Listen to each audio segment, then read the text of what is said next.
Are we all on? There we go. There we are. Excellent. Rich, I've given a little bit of an introduction, but I'd love you to be able to share, if you can, a little bit about your journey. I mean, even before Headspace and how it became important to you. Yeah. Hi, everyone. So yeah, I was working in advertising for my sins. I was making all those links ads. I'm sure this is karmic payback for all those terrible adverts that we made back in the day. But I'd left that career, and I was really struggling actually after that moment. I thought that the job was what was causing my stress and unhappiness, but I actually think it was much deeper than that. And what I found is that the more time I had, because I was just freelancing, I didn't have a full-time job, my mental experience was just getting progressively worse. And I think for me it was tricky because I'd been in a position where I was presenting in front of hundreds of people, and then all of a sudden I couldn't necessarily leave my flat or get on public transport or speak to people that I loved, and it happened really quick. So I found it very daunting and scary and challenging, and I didn't really know what to do.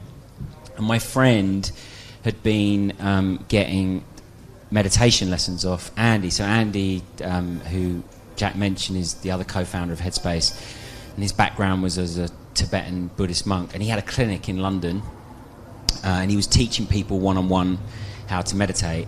And he'd always had a kind of idea that he wanted to make meditation kind of a bit more mainstream, but he didn't know how to do it. So we did a skill swap. He taught me meditation, and I kind of came up with some ideas for how he could make his clinic bigger. And I think so. I met him in the late part of 2008, and I haven't missed a day of meditation since that day that I met him. And I say that less about the fact that I've missed it, and more about the fact that I've only kept at it because I believe it works. And so for me, it was a very personal thing. And, I think Andy was my meditation teacher, then he became my best friend, and then he was my business partner. It really was in that order over a long period of time. We were working on the idea on and off for about a year. And then the first idea that I gave Andy was, I think, it's a shame you're in a room on your own teaching people one-on-one. It would be great if we could put this on an app and get this to, millions of people. And he said it will never work because traditionally it had always been taught from teacher to student in a live environment like this. So we actually started off doing events. So we were an event company from 2010 to 2012.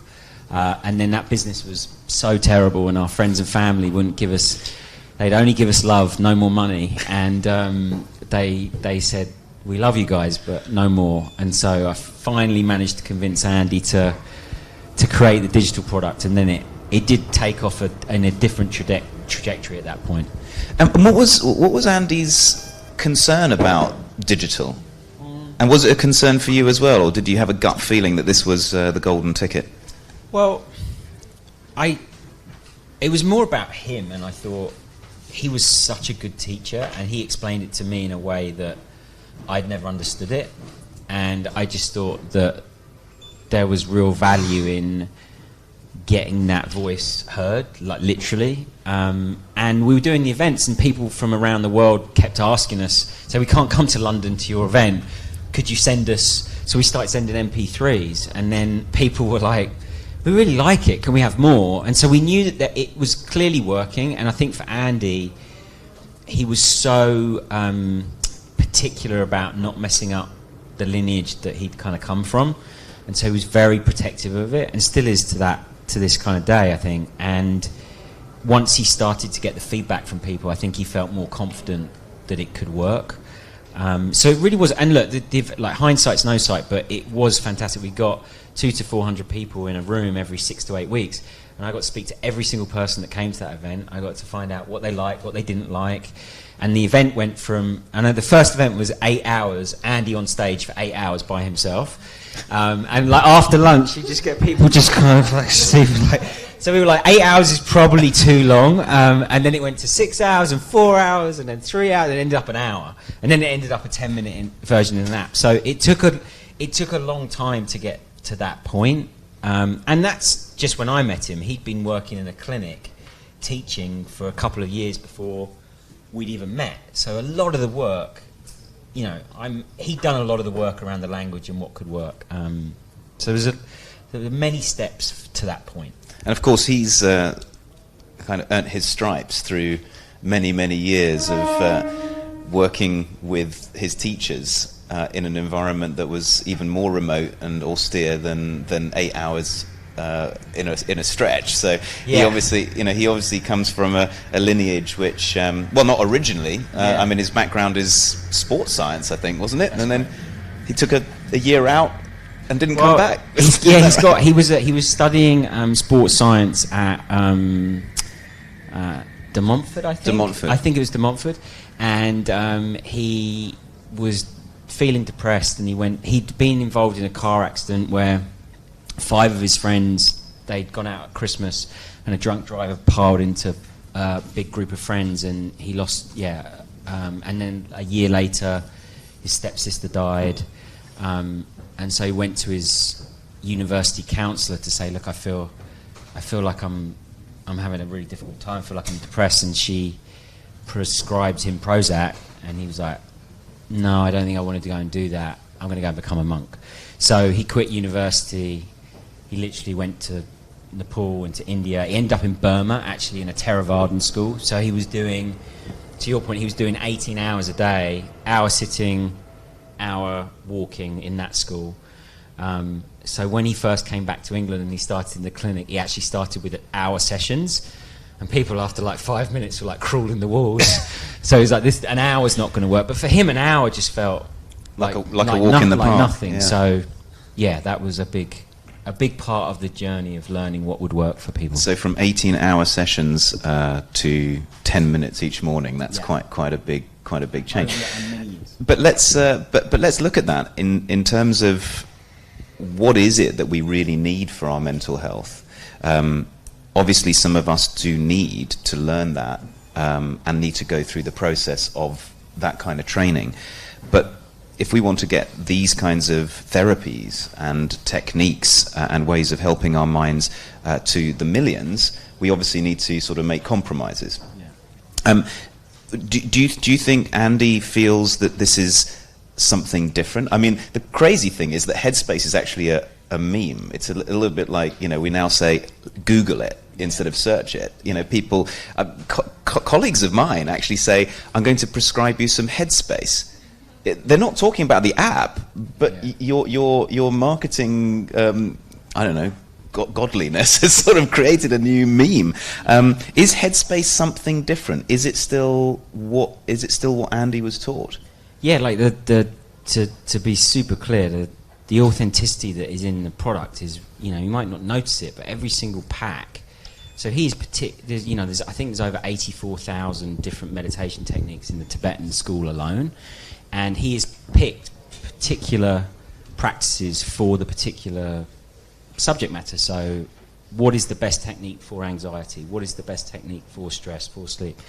So there's a lot of, you probably wouldn't notice that if you were just kind of listening to it, but that is a big part of how he's created it. And the other side of it is, he didn't think that 10 minutes was enough at the start, but that's why we started our science work back in 2000. So we've got 10 full-time scientists plus our Headspace health team, and we've been working on trying to prove out the efficacy of Headspace ever since 2011.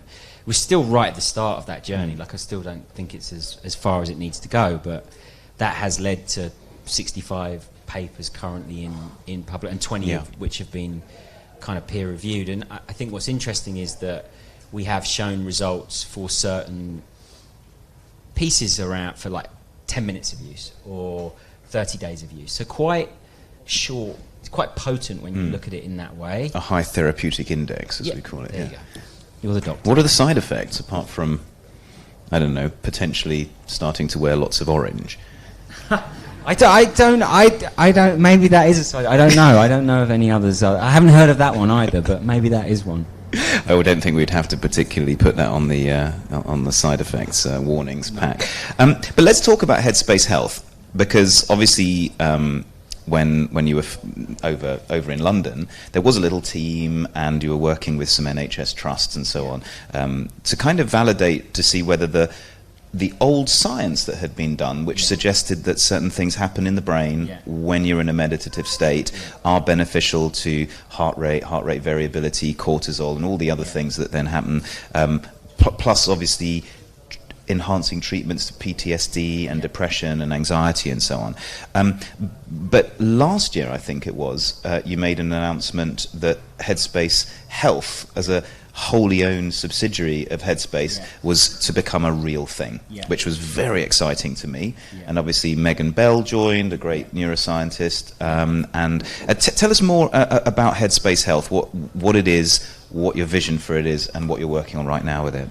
Yeah, so we were, so the work that we were doing around science to just prove out the efficacy against a whole different set of measures led us to, one, we wanted to create workplace studies in workplace populations that were at scale and over a long period of time. So we've got a 2,000 person study with the NHS, a 3,000 person study with the National College of Policing in the UK, and then we've got a 4,000 person study with the university colleges in California, which is the largest employer in California.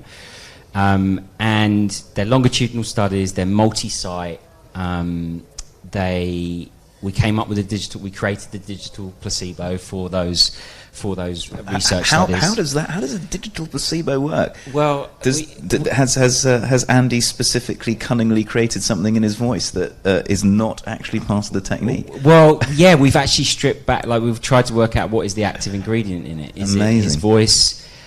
Is it a relaxation? So we've got him reading a story, we've got a relaxation technique, we've got the actual meditation itself. So we had to kind of come up with that in order to do these studies at scale, and the team came up with all of this. So this was the brilliant team that Megan's put together. That work. So what was happening is that doctors and physicians were already prescribing it by themselves. So that when people were coming into in America, people were and all over the world, doctors and therapists were prescribing Headspace. And so we felt that there was an opportunity with these workplace studies that we'd already started, and the anecdotal feedback that we got from doctors and physicians, that there was an opportunity to become part of the healthcare system in the United States. So we've embarked on this journey, which we're about a year into, of getting FDA approval for, it's a completely separate product, completely separate tech stack, different type of content. The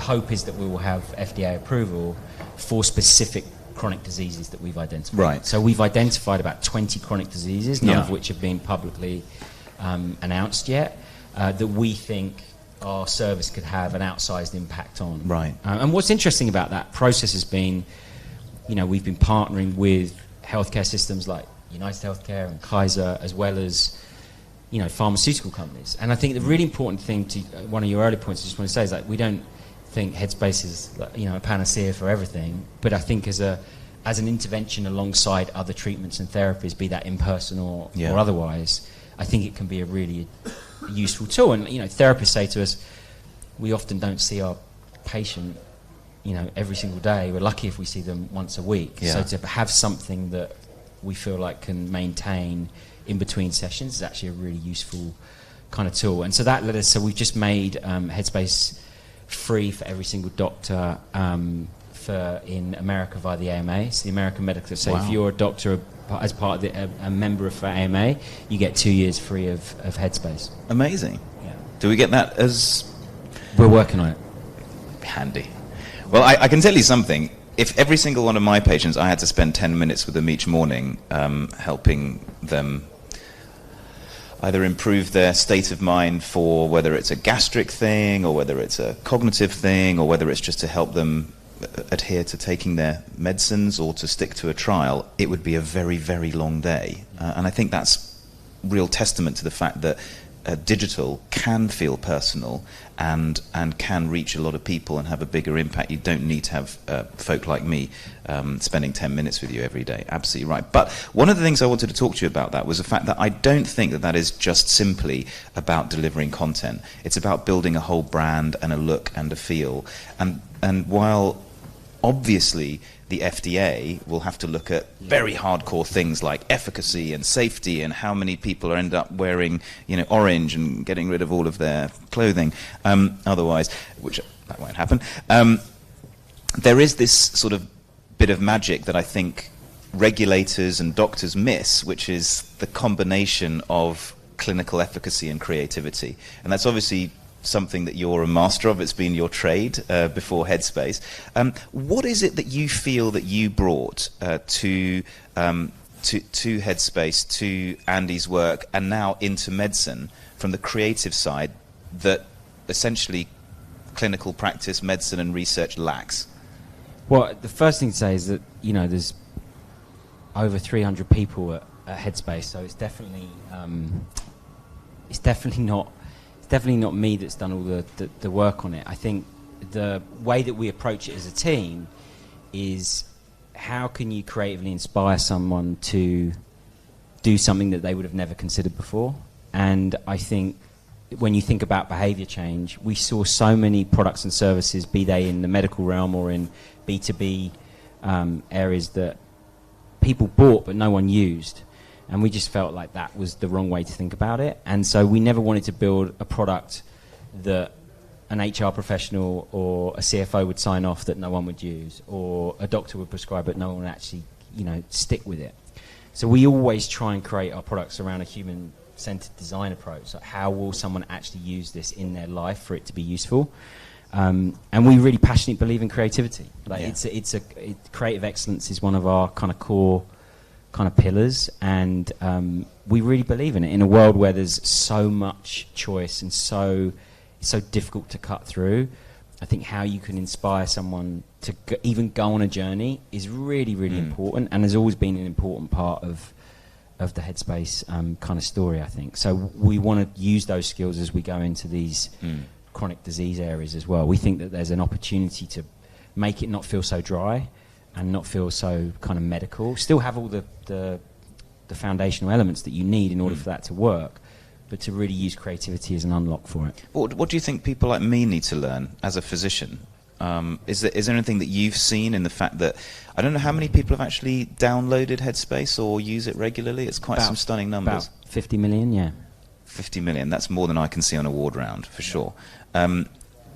So you, in a sense, could probably quantify that Headspace has had more impact than the average doctor has as an individual. I don't know about that. Well, I'd say it's one of the exemplars of the fact that you can scale what's inside one person's head and get it out to many, many more people than a single person can do in a face-to-face interaction. That, I think, there's no question.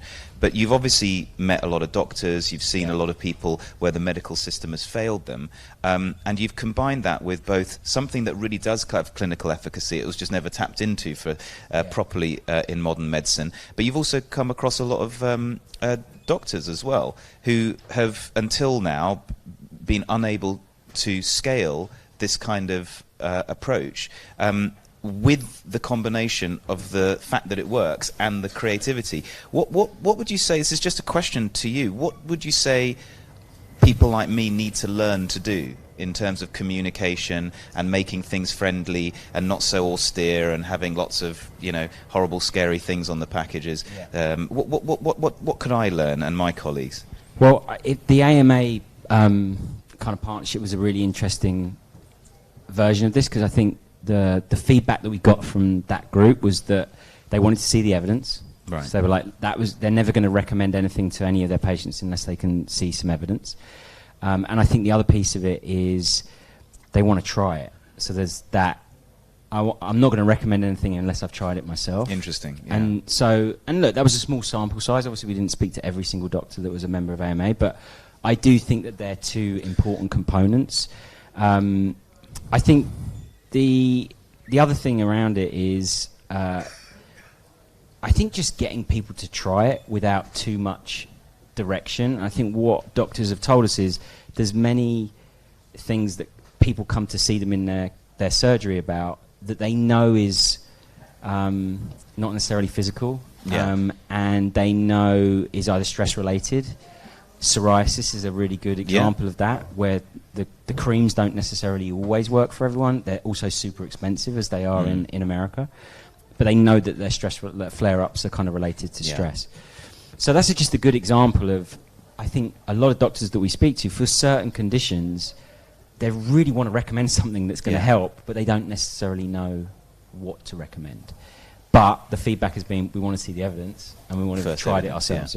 And the trying it themselves obviously is helped by the fact that this is a combination of something which is clinically validated, but also creatively useful, usable, and friendly, and so on. I personally absolutely love all of the graphical work. I think it's interesting. It's so different to what we try to portray as a profession, which is, white coats and we know better than you and so on. I think it's absolutely wonderful that you kind of are very free to break down those barriers and be able to prescribe something that's actually friendly. So what I wanted to do just quickly, Rich, before we bring the others on stage, is just ask you a little bit about where Headspace is going.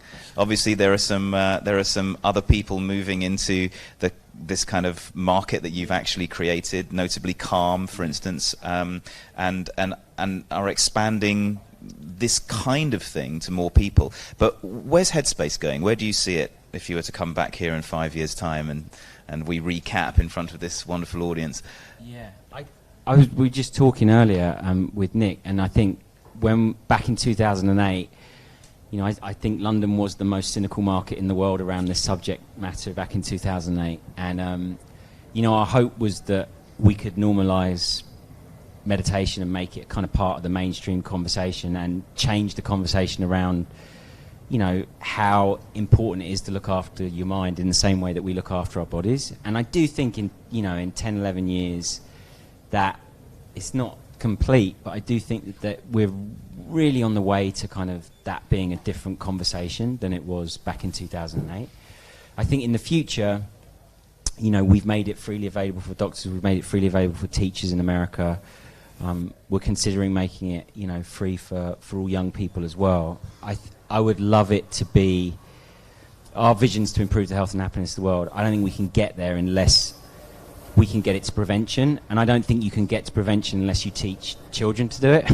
I really don't think that can happen at scale, because I think you've just got too much baggage as an adult in a way, and kids just don't they don't question it. They don't. So I would love it to be, and I think it's happening. You see it in schools.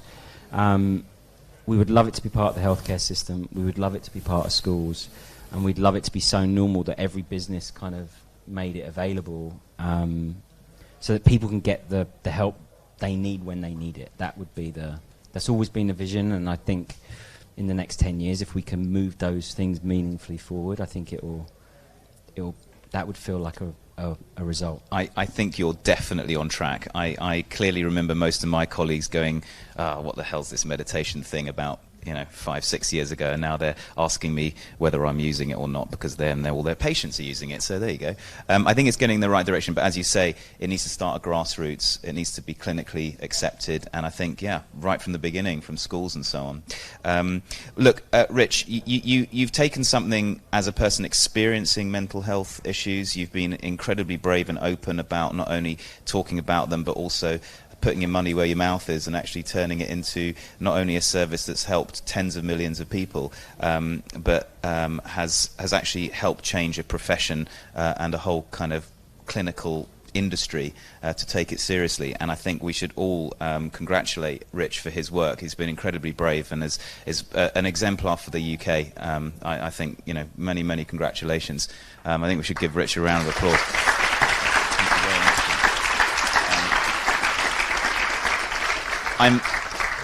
I'm going to introduce our three other speakers. Panelists now. Rich, you can stay where you are or move across. That's fine.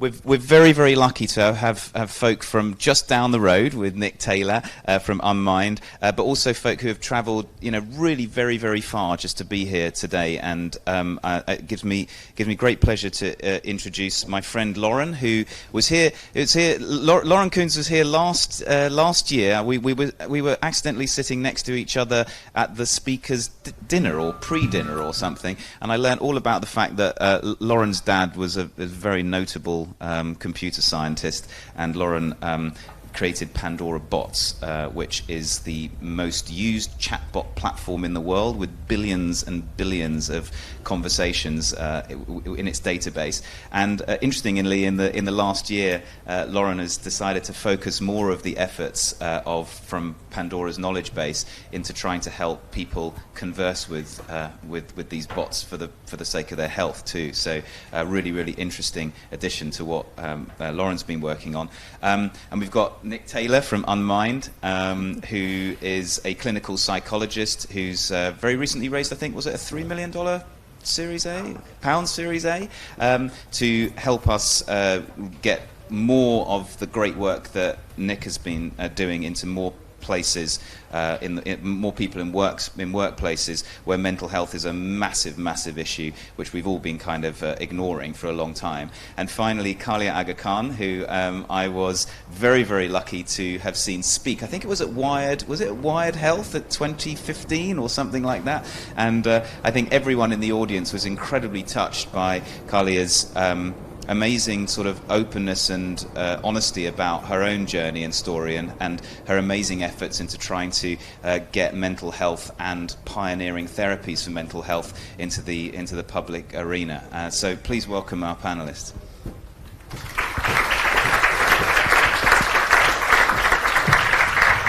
You guys have got are all mic'd up and stuff. Yeah. I just thought, everyone, we've just been speaking to Rich a bit, but you guys, it'd be really wonderful just to give a little bit of background as to what you're working on right now. Why health and mental health are so important, you think, to us and our society. Do you want me to start? Please. Sure. Well, so I would consider myself sort of a mental health advocate, but a health futurist in general.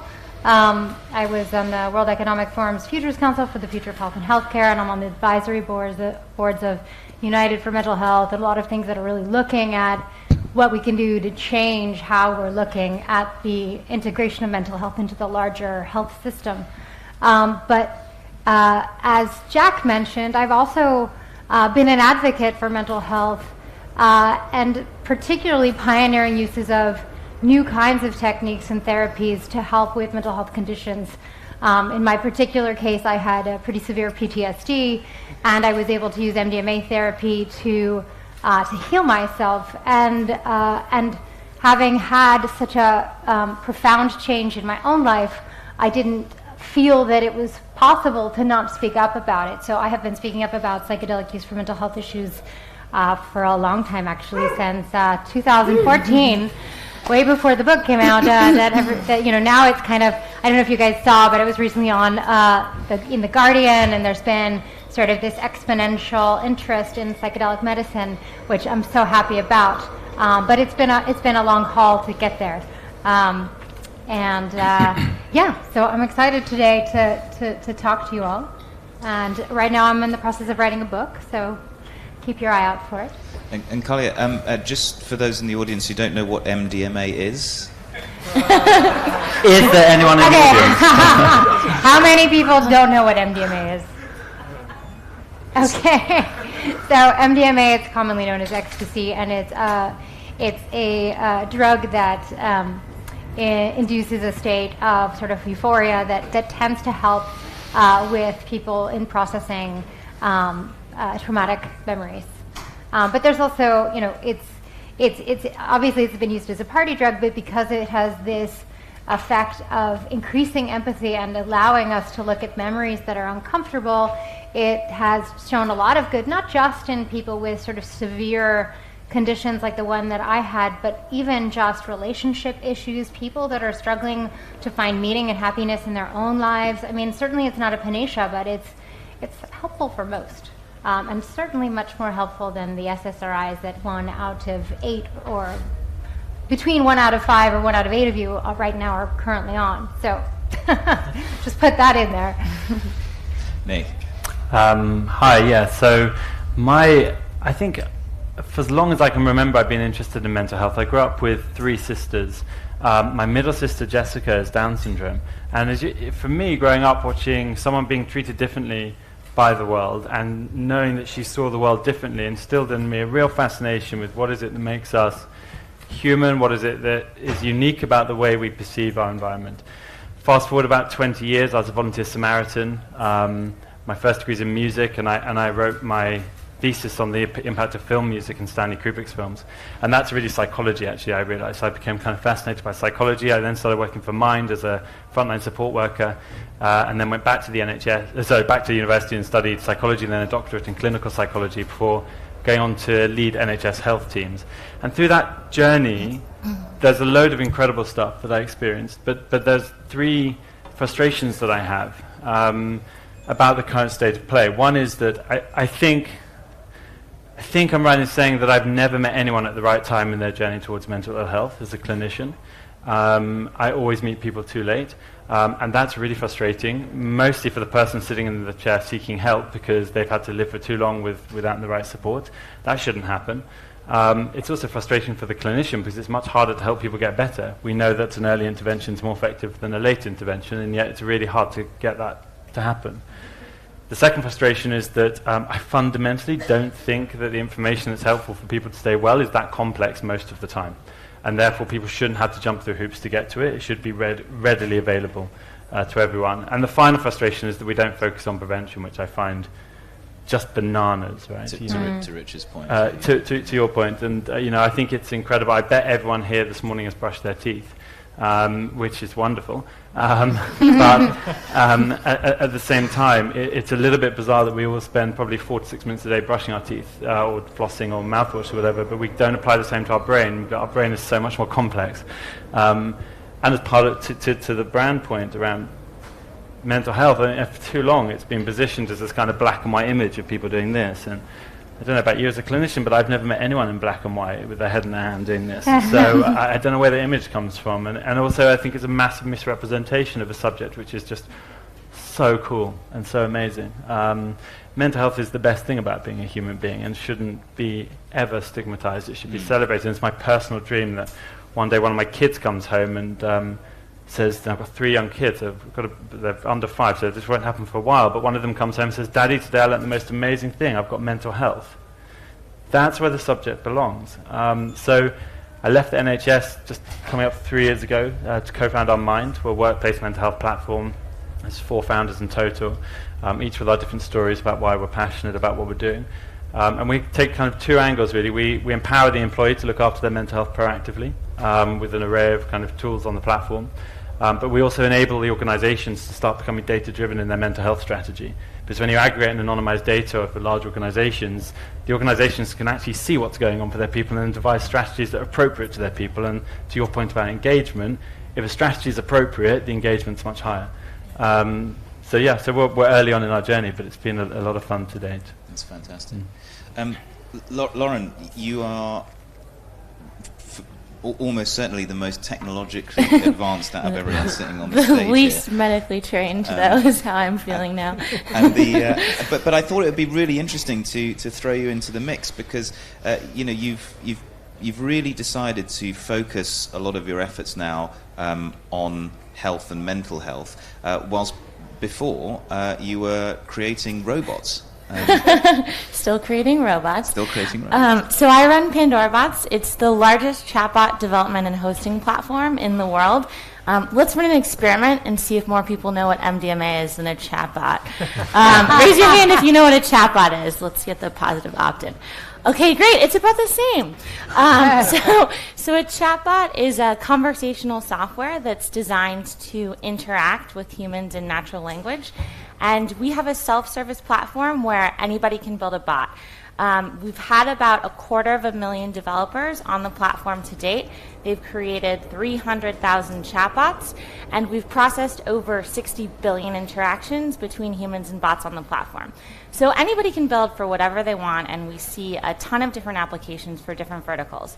And as Jack said, or is pushing me, maybe it was our meeting last year that started me thinking about this, or at least you can credit yourself with that. I did prod a bit, I have to admit. Yeah. But it's true. I recently gave a big talk about all of our data and what have we learned about human nature based on the types of conversations that people are having with machines.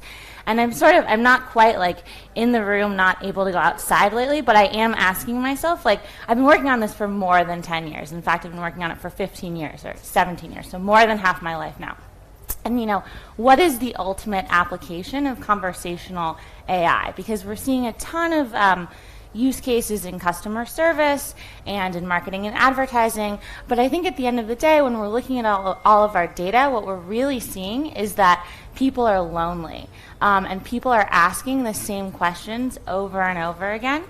And so I'm really interested, and in addition to working with very large pharmaceutical companies and kind of touching every aspect of that, from senior care to seeing all these use cases, I'm interested, how can this software, which is designed to be human-like, really continue to be designed to serve humans and not just sell us makeup on the internet or make our customer experiences calling the credit card company that much more frustrating.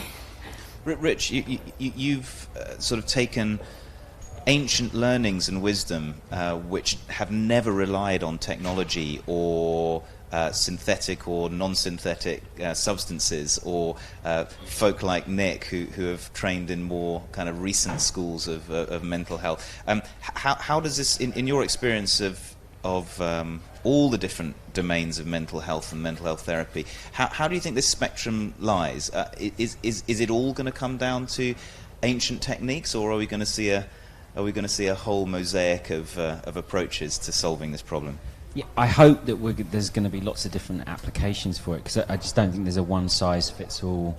Meditation won't be for everyone, in the same way that a chatbot won't be. Like, I think you have to have different modalities to solve the problem, because the problem's so big. Yeah. If you think, mental health care costs alone by 2030 are going to exceed cancer, respiratory illness, and diabetes combined. So there's just you can't train enough human beings to be able to solve that. So there's going to have to be technology applications built, and I just think it's exciting to think of all the different ways, and everyone has they will have a different personality, a different mind that will respond to a different treatment in a different way, and so you need multiple routes in, I think, because the problem's so big. So, I now do, and I have done ever since I downloaded the app a long time ago. I do my morning 10 minutes, which is very good. I swing my legs over the side of the bed, and I don't touch anything until I do my meditation. It's like brushing my teeth. I do it every day. I can't say that I actually speak to one of Lauren's 300,000 bots every day, but There are people who do, though. Yeah, that's but personally, I think you can see that some people would prefer even to speak to a bot than a human, actually. And I think there's some evidence, isn't there, that you are more open some people are more open to questioning from someone that's not a human Yes, people definitely disclose more personal details. We see that over and over again. It's very, very interesting.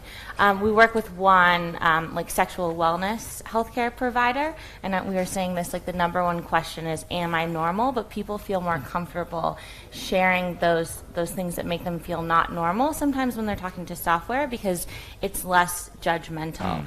It's actually really interesting. So people think about chatbots and AI as this new technology, and it's been super hyped, but it was actually first created in the 1960s by Joseph Weizenbaum out of MIT. And the first chatbot was a bot called Eliza, and it was designed to mimic a Rogerian therapist. And the tenet of this therapy is just to, I guess the basic soundbite is say more. more. So that the bot is just trying to get people to say more. So if I say, I'm having problems with your mother, a Rogerian therapist, and correct me if I'm wrong because you're actually trained in this, would say, you're having problems with your mother, tell me more about that. Is that right? Yeah, you feedback actively. Yes, and then and prompt. So Joseph Weizenbaum just designed this bot as kind of a joke or a demonstration of why this technology was so stupid. And he did it sort of, just to prove that it was nonsense and it would never have any applications.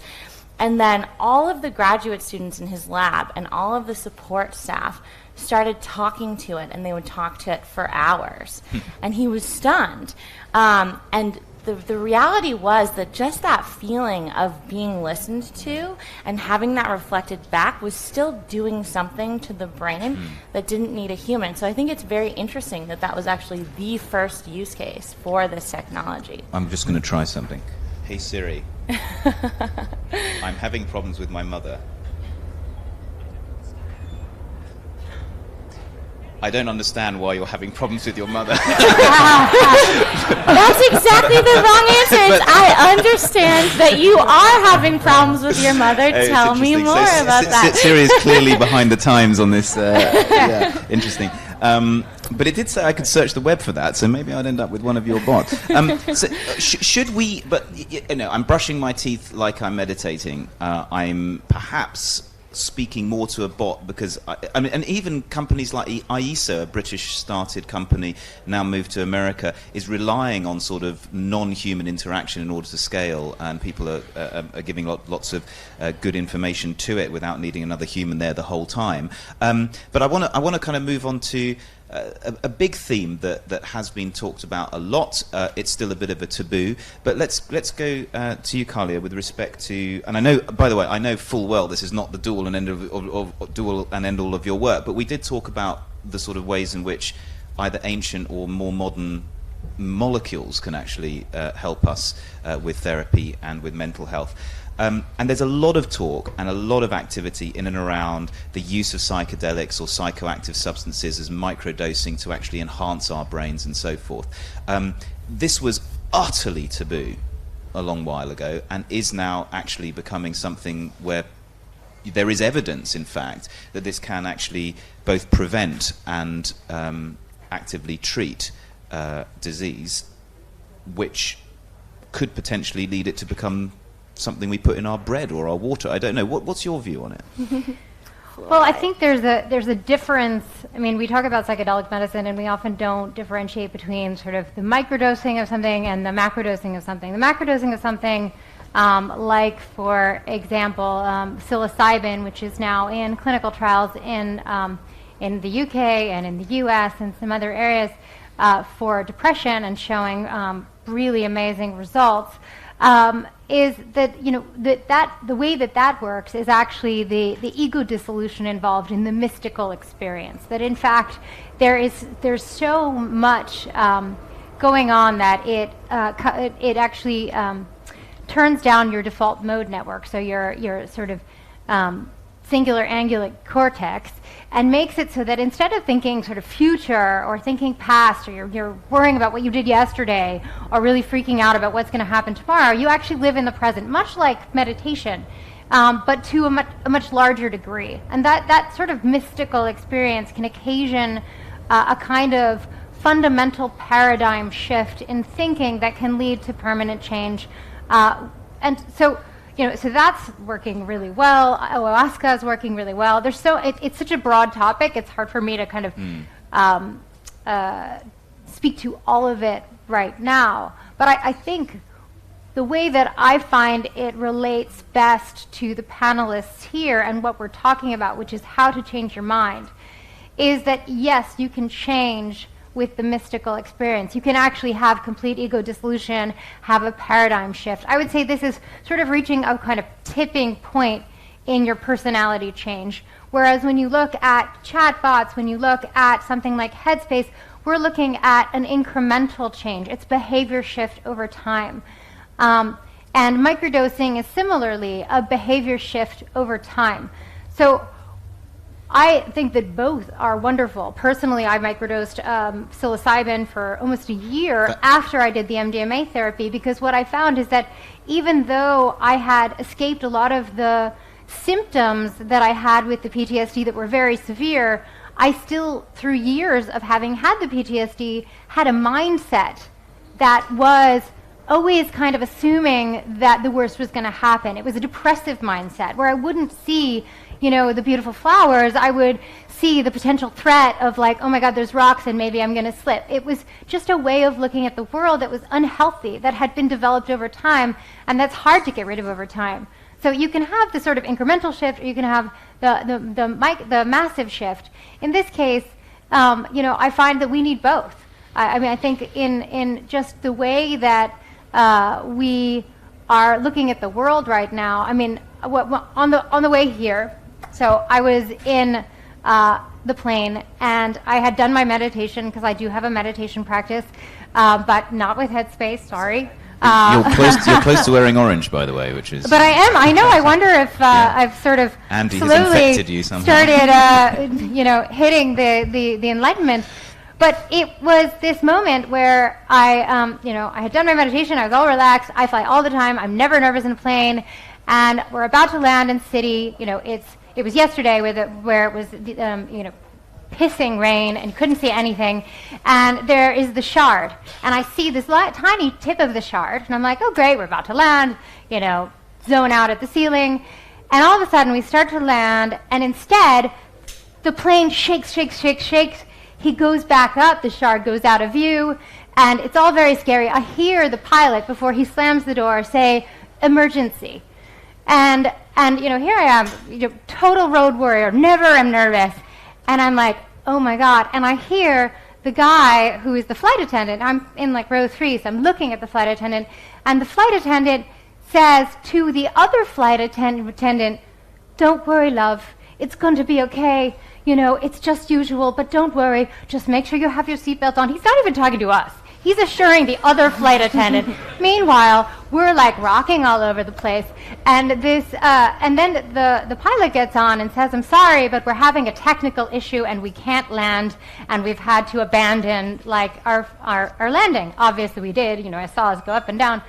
But then he says, we have a technical issue. We're going to have to go through a checklist and get back to you.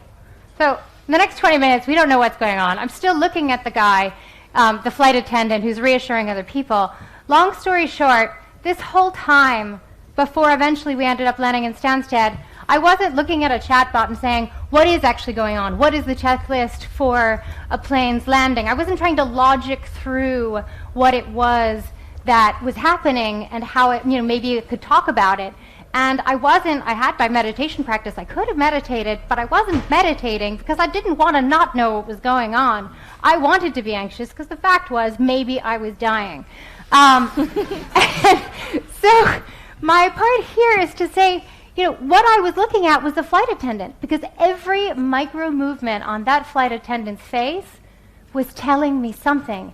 Every time he got a call from the captain, I heard it first because I saw in his face, real time, what was going on. And on top of that, if I was going to die, I didn't want to die alone, even if it was just the guy who gave me tea and crackers. Take some others with you, that's what I say.